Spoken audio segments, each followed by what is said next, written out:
Yesterday, President Trump waded into Virginia's governor's race. Trump tweeted, quote, "Ed Gillespie will be a great governor of Virginia.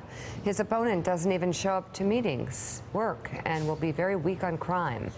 Northen, the lieutenant governor of Virginia, fired back, tweeting, "I served 8 years in the Army, took care of sick kids, and am running to build a more inclusive Virginia.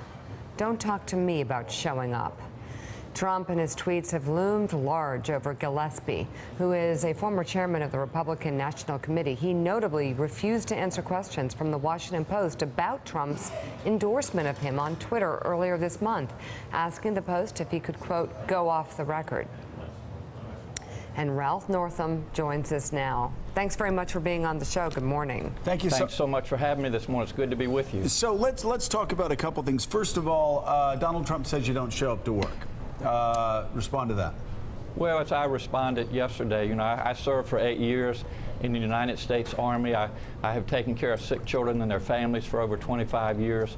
I served for 6 years in the Virginia Senate and then 4 years as lieutenant governor. And you know, I didn't miss a day in the last 4 years. So there's a contrast between my record and my opponent's record. My opponent, as you know, is a Washington lobbyist. The only time he showed up is when he gets paid. So I show up for my work. Virginians know that, and we're getting good things done in the Commonwealth of Virginia. So Lieutenant Governor Ed Gillespie seems to be ending his campaign talking about how he is going to protect Confederate monuments. Donald Trump tweeted out that Ed Gillespie was going to protect, quote, "our heritage." First of all, what do you think the president's talking about? And secondly, what's your stance on the Confederate monuments that Ed Gillespie is promising to keep up?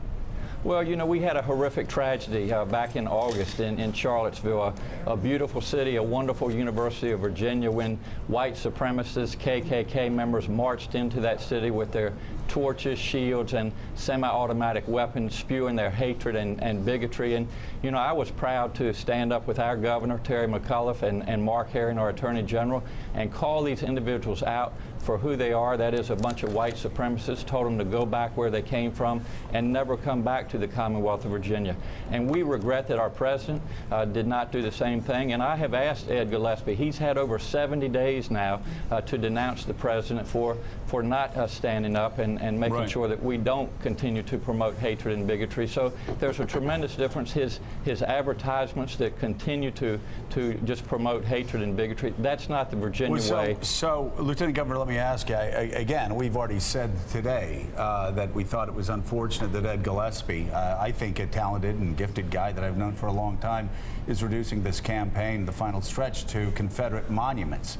So he's saying he's going to protect and defend Confederate monuments. I'm asking you, what's your position on these Confederate monuments, the defense of which Ed Gillespie is basing his campaign on now?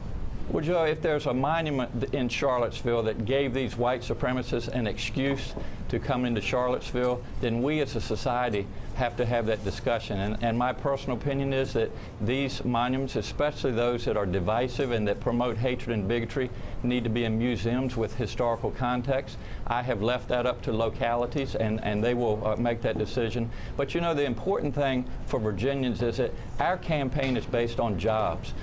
Virginians want a job that they can support themselves and their families with. They want to know that their children have access to a world-class education, and they want to make sure that they have access to affordable and quality health care. That's what I stand for in Virginia, and my campaign has been positive. That's why it's resonating with the Virginians, and that's why we plan to win on November the 7th. You know, it is interesting. Back in 2009, we were talking about Bob McDonnell's campaign and how unbelievably effective it was, because it was Bob's for jobs, Bob's for jobs. He went around the state, all he talked about was jobs. He didn't get distracted by social issues. He didn't get distracted by monuments. He was jobs, jobs, jobs. 2017, Ed's for Confederate monuments. It doesn't flow off the tongue as much, does it?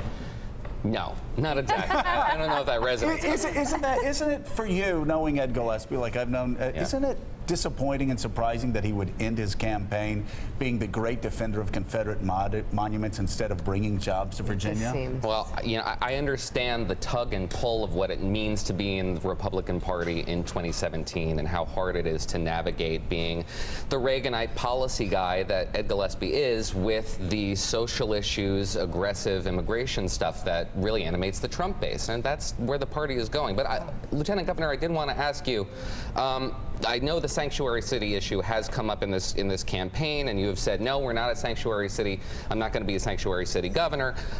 This is a federal issue. Immigration enforcement is a federal issue. Do you believe then you're comfortable with the Trump administration's approach to immigration, how DHS, how ICE has handled immigration? You're going to defer to the federal government?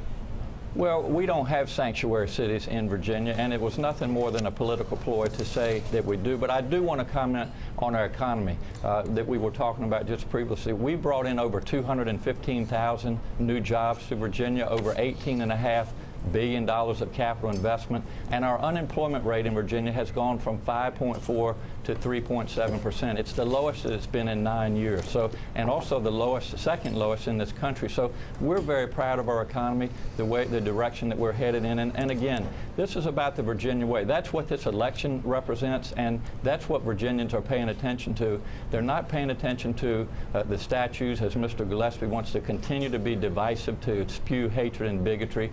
And as far as sanctuary cities, we don't have them in Virginia. And so I have always stood up and said that anybody that commits a crime in Virginia will be punished, and if appropriate, they will be put in jail. We've always been tough on crime in Virginia, and we'll continue to be. Heidi. But Lieutenant Governor, I don't know if that's right that people in Virginia aren't paying attention to the monuments, because presumably Ed Gillespie is no dummy, and he's talking about this. This is in his closing argument to Virginia voters. Presumably they've poll tested it, and I'm just curious whether you think there is a correlation between some of the tightening in the polls and the rise of this issue and the fact that Gillespie is using it. Well, what Virginians care about, and certainly monuments has been a topic of discussion, but what Virginians really care about is jobs. They want a job that they can support themselves and their families with. They want to live in safe communities where there are not guns on every street corner, environments where the air and water are clean. These are the things that are important to Virginia. So as we move forward, we have a week left, or just a little bit over a week in this campaign. We'll continue to travel around Virginia, listen to Virginians, and make sure that we're taking care of their needs. All right, thank you so much, Lieutenant Governor of Virginia, Ralph Northam. We're showing the polls showing that the Lieutenant Governor's up by 7 points. There are other polls out there that are showing Ed Gillespie up a good bit. Ralph Northam, this is Center for Public Policy, has him up by 7. But the one last week, didn't that have Ed up by what? Ed Gillespie was up by 5 or 6 points. Yeah, something like that. So it's an interesting race. Now, listen, as you guys, you guys don't know, while we're working here, really working hard. We've got a control room, and they're digging really, really deep into policy and, of course, the latest polls that you want to see. And they're basically working around the clock to look bring at Alex. He's you exhausted. the most relevant information to you and your Doesn't have time to shave. And so while the Lieutenant Governor was on, Alex, it seems that Jack came up with a very fascinating This could swing the race here. Jack Bohr, our senior producer, noticed that Noah Rothman is only 2 letters away from being a perfect anagram for Ralph Northam. Wow. This is why people The only no one analysis you'll only hear him. Lieutenant Governor, you and I should have lunch and talk about our anagram. Oh my God! I don't even know what an anagram is. That's why people watch the show. Coming up next, Republicans launch new investigations linked to Hillary Clinton, but Democrats say I'm uncomfortable with that. I think it's okay. You're comfortable? It's all fake news. We're going to be talking to the top Democrat on the House Intelligence Committee, Adam Schiff. He's coming up next. Thanks for checking out MSNBC on YouTube, and make sure you subscribe to stay up to date on the day's biggest stories. And you can click on any of the videos around us to watch more from Morning Joe and MSNBC. Thanks so much for watching.